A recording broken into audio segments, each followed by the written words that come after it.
It is Tuesday today, March the 24th, and it's it's been a while, I think. It's been since Friday since I recorded. I did promise that I'd get the video up on the weekend. That did not happen, unfortunately.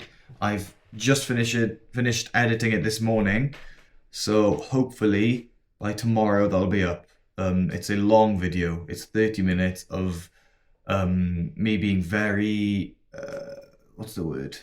Pessimistic. I'm the whole video. I realized that the week that was so bad probably because I was taking everything so negatively, and I don't really have a positive mental attitude towards trading, or I didn't that week anyway. I was just struggling. I think it was just a really struggling time for that week.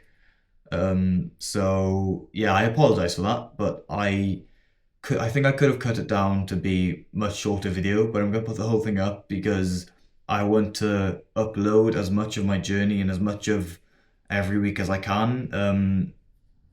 It's a lot of repetition. I'm constantly saying the same things, but it's important that you guys see that it's not just like 15 minutes of me doing this. It's a much longer period of time. It's weeks maybe of me doing the same thing and doing mistakes. And I know for a fact that last week I made mistakes. Two of them at least are the fact that I wasn't positive enough. I was pessimistic. I was hopeless. I was just looking at the bad side of everything, and I wasn't enjoying the process. I mean, it's not going to be easy. I know that. I've said that before.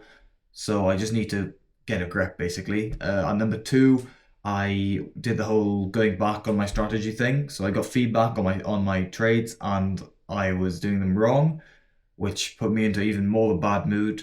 And I eventually decided to go back to trading it wrong, which was a whole, yeah, you'll have to watch the video to see what I did, but I was wrong and it was stupid, but that's the process. You try things, you fail, and then you think things and you fail, and you have to realize that sometimes you're wrong and sometimes you have to learn from those mistakes. Yesterday morning at 10 o'clock, I did have a one-to-one call on my Discord for the first time. I didn't, I actually got lucky because one of my mentors just allowed me to have a quick call because he could see I was struggling. So I appreciate that from him. And the good news is, guys, I'm closer than I think. So I was telling him my problems, especially with backtesting, where I felt like, pardon me, I'm not going anywhere, and that I'm just constantly doing the same thing over and over, going back to square one. But he said that's just what trading is like. But that's you constantly think like that, even when you're profitable. You just think you're not learning or you're making the same mistakes. And at the end of the day, it makes sense because trading is a game. Well, sorry, it's not a game at all. But trading is it's a completely separate kind of experience from anything else you can have, where you can go from massive wins to massive losses, to losing everything to having everything. It's that's just how it is. Everyone loses their funded accounts and then you have to get them back again. That's the process. So that made me really, really, well, it made me much more positive because if he was saying that and he's been funded and he's had payouts and he's doing much better than I am, then it made me kind of more reassured that what I was going through isn't just me being bad, but it's actually the process and how it is. My mistake so far has been thinking about how much I want by the end of the year, and it pushes me to take more trades, I think, or to be more worried about how much profit I'm making. The truth about trading is it's all scalable. So you can go from 100k to 500k funded, and if you trade the same strategy, you'll just have 5 times more of a profit and 5 times more of a loss. So rather than worrying about the actual profit amount, I need to worry about my win rate and how many trades I take. So what I'm looking for now is I'm going to be looking at having around a 40 to 50% win rate. So that's my target for this strategy, and that's a target he said was realistic. So that's what I'm going to go for. And also 80 to 100 trades a session, maybe a bit more or maybe a bit less every backtesting session. So that's across a year then. So that's what I'm going to be looking at. Forget about the profit and loss. Just work on the strategy and those two stats. And I think my bias has been too reliant on being too mechanical. I think bias is much more subjective to what price is doing in the moment. And if I'm trading on if I'm trading Asia session and just Asia session, my trading is going to be on a much lower time frame than it is high. I'm not swing trading or taking trades that last days or weeks. I'm taking trades that last a couple of minutes, couple of hours. So I need to look at a lower time frame and focus on either if it's aligning with higher time frame or if it's actually bouncing off different lower time frame points of interest. Good afternoon. It's 5 o'clock. Actually, it's 6 o'clock. Oh my god! And to update you guys, I traded a little bit before my lunch and since the last clip you saw me, and I think I don't know why, but it's so easy to lose discipline and to have FOMO. So I did that a few times and I had a few more losses. And I decided to start again from January 2024, start again, disciplined again. So I've restarted the session. I'm going to keep all my data. I'm not going to delete any sessions. I'm just going to leave the ones I leave on half as they are. But I've started again now in January and I've taken 6 trades. And I'm down £41, so basically break even. I'm fairly happy with it. I've got a 33% win rate, which is of course what we're looking at now.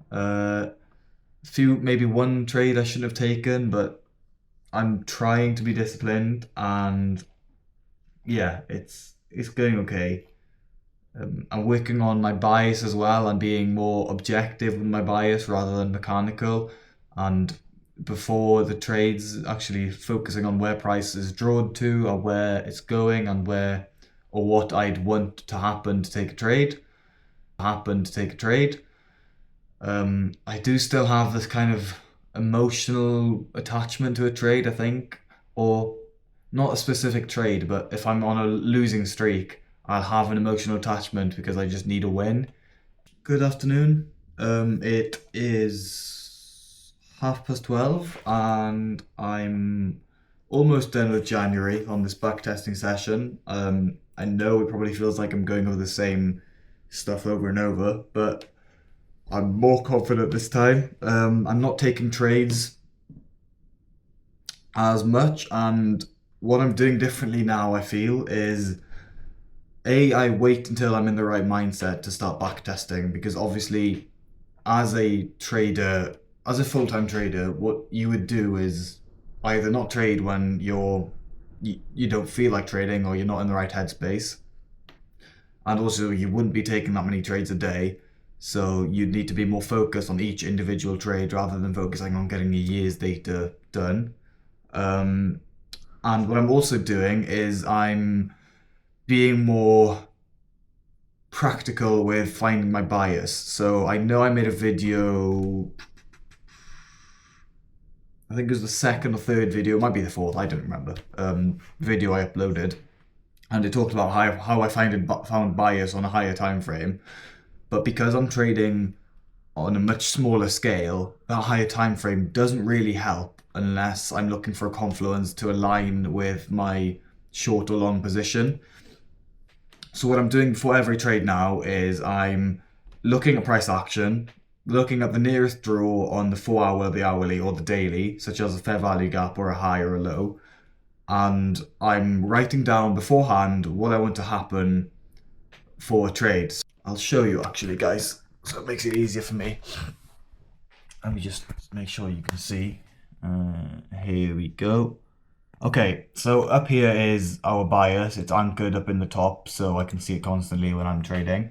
So on the last trading day, I believe it was the 28th of Jan, this is now 29th, but 28th, I wrote the overall time frame on their biases, which you've seen me do before, but now I write down what I want to happen if I was looking to take a position, so that I know beforehand what I'm looking for, and it helps me as well with my conscience on whether I take a trade or leave it. So as you can see, I was very bearish here. I was looking to mitigate a lower fair value gap, and I was looking ideally for a short opportunity. which would mean that I wouldn't need as many confluences because I had such a strong bearish bias. However, if a long setup formed, I needed to react strongly from the fair value gap that previously existed. So it shows that it respects it and maybe price is looking to rally upwards a little bit. And that I'd need a non-consolidating and strong setup, because if I'm going against bias, I need a more concrete and a stronger setup to make myself happy to take that position then. Sorry if that's waffle. I'll probably get better at explaining this stuff as I progress. But I feel like writing down beforehand and analysing beforehand just clears your mind a bit, and it helps with, going into the day and what you're looking for. I think it's been 2 weeks since the last clip was recorded, the last part of this video. The rest of that week went well, I think, and since then I have not had time, or I haven't had time to get back into the routine of trading. There's been a lot of stuff going on at home. This video is, well, the end of this video actually, is just a temporary goodbye, because it is Tuesday the 7th of April today, and next week I'm going on holiday, so a week to Thursday. A week to Thursday I'm going on holiday, and I'll be gone for at least a month. So yeah, I'm looking forward. I'm excited. We've done some shopping, got the stuff I needed to, and ready to go to Europe. It's gonna be a nice break, I think, because I've been doing this for a while now, and it's nice to travel on my gap year as well, as I intended to. Yeah, thank you for anybody who's seen the first few videos. It's going to be weird to have a long break just after I've kind of settled into a bit of a good routine, but that's how life is, I think, isn't it? I have, however, been doing quite well in terms of the habits I have. So I've not missed a single gym session since the last clip, which has been 2-3 weeks, and I've been doing it now consistently for, I'd probably say, a month or to 2 months. I'm not keeping track too much on the gym side of things, but I know I haven't missed a session. I finished my first book since probably 5 years, that I read on my own, that wasn't educational or wasn't to do with trading or something, or schoolwork, so that felt good.